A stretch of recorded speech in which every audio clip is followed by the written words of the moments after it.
नमस्कार, स्वागत है आप सभी का द फैक्ट इंडिया पर और मैं हूं आपके साथ पूजा जादौन। हनुमान बेनीवाल 22 तारीख को भरतपुर में एक महारैली करने जा रहे हैं। इसका ऐलान वो बहुत पहले कर चुके थे।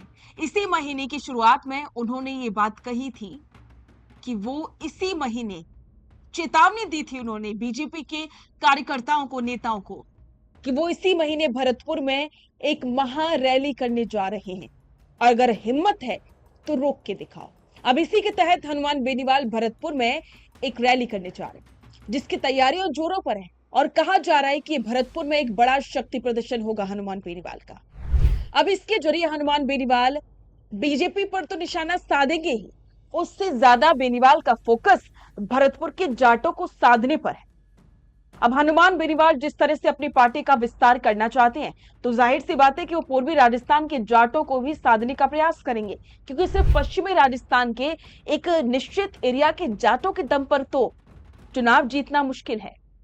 तो यही वजह है कि आगामी विधानसभा चुनावों से पहले हनुमान बेनीवाल जाट बाहुल्य जिलों को अपना मजबूत गढ़ बनाने का प्रयास कर रहे हैं। किसानों और युवाओं की आवाज बुलंद करने वाले हनुमान बेनीवाल की इस महारैली का मुख्य एजेंडा बेहद संवेदनशील और बड़ा है। ये पूरा कार्यक्रम भरतपुर, धौलपुर और डीग के जाट समाज को केंद्र में ओबीसी आरक्षण दिलाने की मांग को लेकर के आयोजित किया जा रहा है। राजनीतिक गलियारों में इस रैली को मुख्यमंत्री भजलाल शर्मा के गढ़ में हनुमान बेनीवाल के एक बड़े शक्ति प्रदर्शन के रूप में देखा जा रहा है। बेनीवाल हमेशा से ही धरातल के मुद्दों और युवाओं के हक के लिए आक्रामक राजनीति के लिए जाने जाते हैं और इस बार उन्होंने सीधे मुख्यमंत्री के गृह क्षेत्र को चुनकर के सरकार के सामने बड़ी चुनौती खड़ी कर दी। लेकिन कहानी में ट्विस्ट यही खत्म नहीं होता। इसी 22 तारीख को एक तरफ जहां हनुमान बेनीवाल की हुंकार होगी तो वहीं दूसरी तरफ आरक्षण संघर्ष समिति ने भी अपनी ताकत दिखाने के लिए एक बड़ी धन्यवाद सभा का आयोजन किया है। संघर्ष समिति ने साफ तौर पर कहा है कि भारतीय जनता पार्टी के नेताओं को हर हाल में उनके आरक्षण को सुनिश्चित करना होगा। समिति का कहना है कि यह सभा सिर्फ एक औपचारिकता नहीं बल्कि सरकार को याद दिलाने का जरिया है कि समाज के हक और हकूक की लड़ाई के कोई ढिलाई बर्दाश्त नहीं की जाएगी। बीजेपी नेताओं को इस मोर्चे पर अपनी गंभीरता दिखानी होगी। अब 22 जून को एक ही दिन हनुमान बेनीवाल की ये जाट आरक्षण महारैली और आरक्षण संघर्ष समिति का कार्यक्रम राजस्थान की ब्यूरोक्रेसी और बीजेपी के रणनीतिकारों के लिए बड़ी टेंशन बन चुका है। बेनीवाल जहां सीधे तौर पर आरक्षण की मांग कर रहे हैं, सरकार की नीतियों पर हमला बोलेंगे और इसके साथ साथ मुख्यमंत्री भजलाल शर्मा के अपने गृह जिले में सरकार के लिए एक बहुत बड़ी परीक्षा साबित करने के लिए हनुमान बेनीवाल लगातार प्रयास में हैं।